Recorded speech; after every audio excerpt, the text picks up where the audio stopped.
want to introduce you to one of my favorite weedy friends.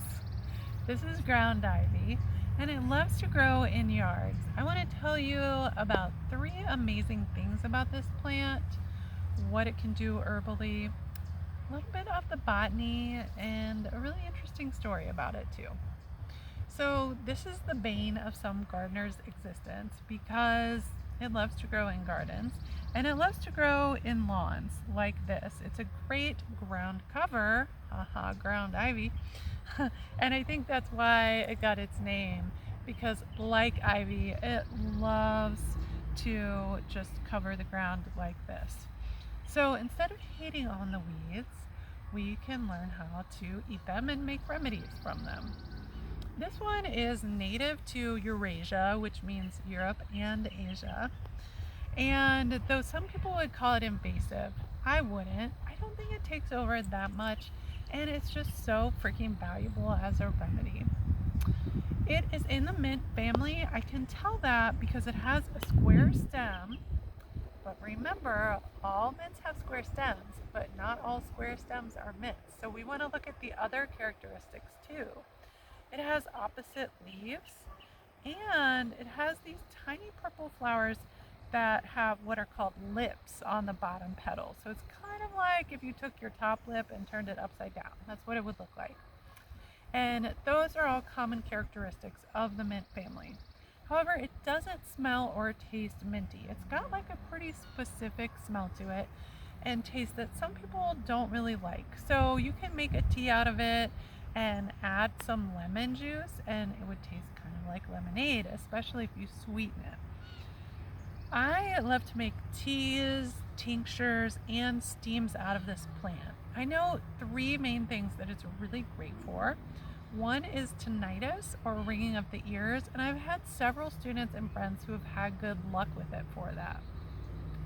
For that situation, I would most likely make a tincture out of it because you would want it to be pretty concentrated and to be able to take a lot of it pretty frequently. You could also make a tea out of it, and you could make a steam out of it, which would be great if you were to use it as a decongestant, which honestly, it's the best natural decongestant that I know of. So freaking valuable. So for that, I would just boil the water before you put the plant in, just a little bit of water at the bottom of a pot. Add several of these plants, the above ground parts, and then just put your head over the pot with a towel over your head and the pot and breathe in the steam for a good 5 to 10 minutes. You could reheat that several times during the day and do it over and over again, and it would be wonderful. Or just make a cup of tea and breathe in the steam.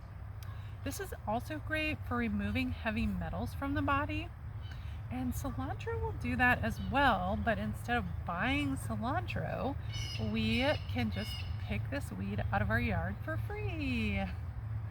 But you do want to be careful where you pick it from because it will also pick up heavy metals out of the soil. So we don't want to harvest it from anywhere where there might be heavy metals in the soil.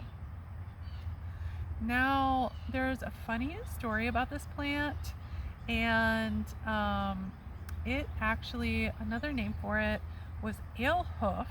Some people still call it that today, and that came from Europe, and that's because it was actually employed as a bitter in beer making.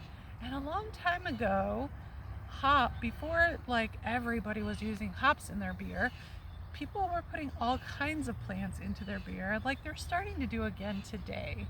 However, what happened was the government outlawed using plants other than hops in your beer because some of those plants were stimulants and they believed that they were causing people to riot against the government.